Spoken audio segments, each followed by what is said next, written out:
ఇగో దేశంలోనే ధరణి పెద్ద స్కామ్ అంటూ వెలుగులో వచ్చింది. బీఆర్ఎస్ నేతలు 1000 ఎకరాలు కొల్లగొట్టారు. ఏలేటి మహేశ్వర్ రెడ్డి సిబిఐ విచారణ ఎందుకు జరిపించట్లేదని ప్రశ్న అంటూ గత బీఆర్ఎస్ ప్రభుత్వం ధరణి పోర్టల్ తెచ్చి పెద్ద ఎత్తున భూములను కొల్లగొట్టిందని, ఇది దేశంలోనే అతిపెద్ద స్కామ్ అని అసెంబ్లీలో BJP floor leader Alleti Maheshwar Reddy అన్నారు.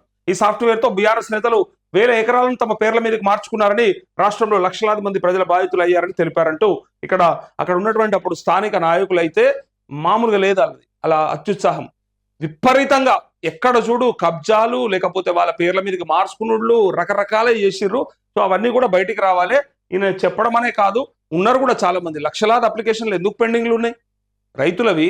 మా భూములు మా పేర్ల మీద లేవు సార్, వేరే వాళ్ళ పేర్ల మీదకి ట్రాన్స్ఫర్ అయినాయి, ఇటుకెళ్ళి అటుపడ్డాయి, అటుకెళ్ళి ఇటుపడ్డాయి, సర్వే నెంబర్లు తప్పు వచ్చినాయి, పేర్లు తప్పు ఉన్నాయి అని చెప్పి ఎందుకు కంప్లైంట్లు ఇచ్చిండ్రు? అవన్నీ కూడా కారణం ఏంటిది? ఎవరికి నచ్చింది వాడు చేసుకున్నాడు కాబట్టి. అందుకే ఏలేటి మహేశ్వర్ రెడ్డి కూడా అదే అంటా ఉన్నాడు, అది పెద్ద స్కామ్, అది మొత్తం బయటికి రావాలి.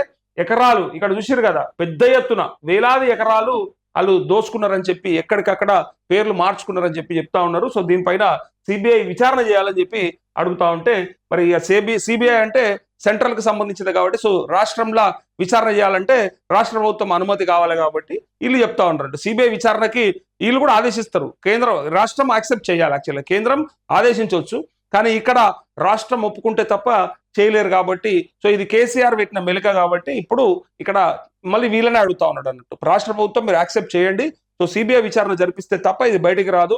మరి ఎవడెవడు ఎంతెంత దోసుకోవడానికి తెలవాలి కదా అని చెప్పి మహేశ్వర్ రెడ్డి అడుగుతా ఉన్నాడు.